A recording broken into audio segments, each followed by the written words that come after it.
podcast Energi Insight, tempat kita ngobrol asik tapi serius tentang dunia migas dan energi Indonesia. Saya Safira Aulia. Saya Tiora.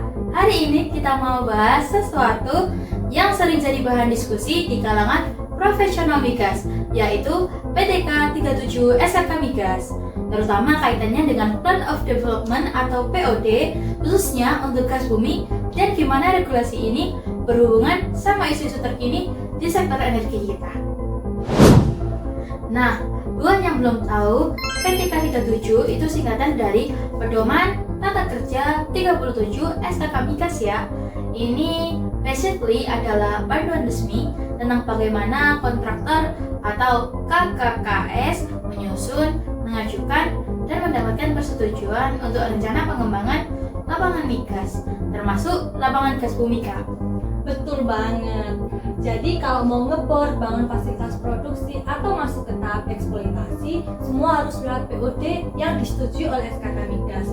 Nah, PTK 37 ini tuh jadi rulebooknya, biar semua proses transparan, efisien, dan sesuai target nasional produksi migas. Nah, kenapa topik ini menarik banget akhir-akhir ini? Soalnya sekarang Indonesia lagi dikejar target besar. Gas bumi jadi energi transisi menuju net zero 2060, Kak. Jadi di sini tuh gas dianggap lebih bersih dibandingkan sama batu bara. Jadi perannya makin penting lagi. Iya, tapi di lapangan nggak sesederhana itu. Banyak proyek gas yang masih terhambat karena proses perizinan POD yang sangat panjang, koordinasi antar instansi lambat, dan belum semua proyek punya kepastian pasar. Akibatnya time to market jadi lama banget. Itu pengaruh banget ya ke pasokan gas domestik juga ya, Kak. Tahun 2025 ini SKK Migas menargetkan produksi kalau nggak salah tuh sekitar 6.400 mmscfd, tapi beberapa lapangan baru itu belum on stream, Kak, karena revisi POD masih dalam proses. Kalau kita lihat, tantangan terbesar sekarang itu ada 3 hal. Yang pertama, administrasi dan persetujuan POD, yang mana ini masih cukup sangat panjang. Yang kedua, kepastian ekonomi proyek. Harga gas dan biaya infrastruktur itu tinggi, dan konteks global.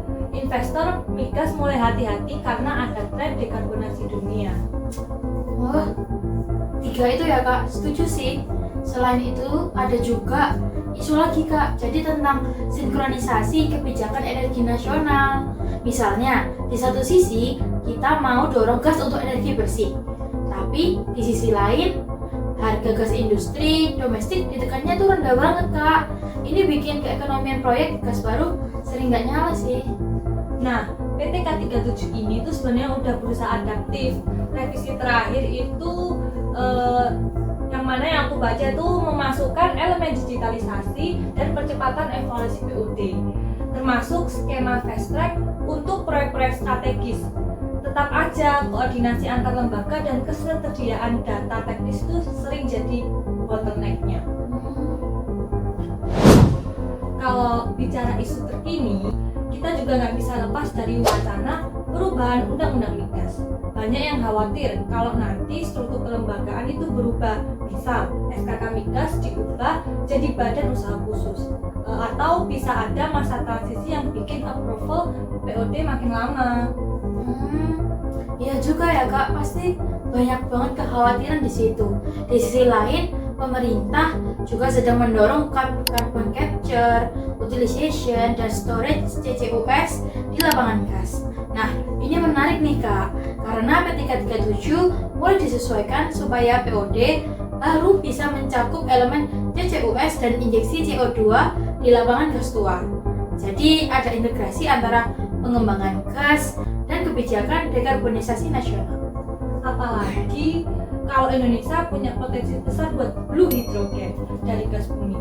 Tapi lagi-lagi investor butuh kepastian regulasi, mulai dari PUD, insentif fiskal, sampai off-take-nya. Kalau semua belum sinkron ya proyek susah jalan. Kalau kita bisa lihat contohnya nih ya, di proyek gas abadi Masela dan Tahun T3.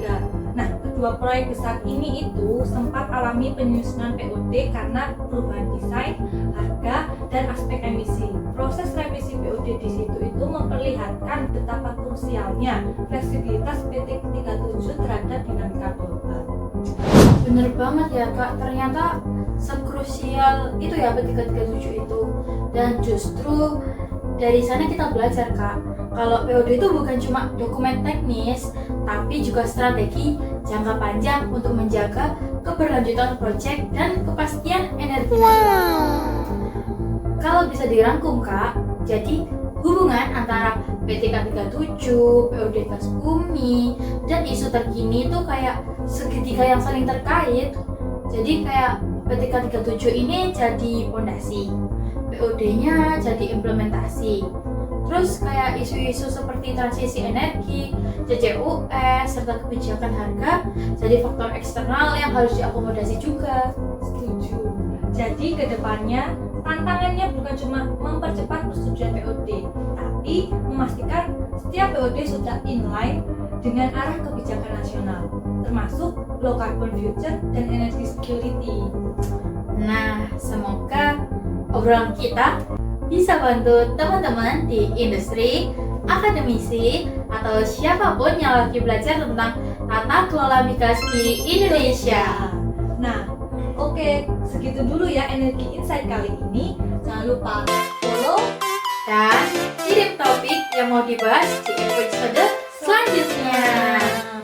Sampai jumpa dan tetap semangat dan juga jadi energi positif. Bye-bye.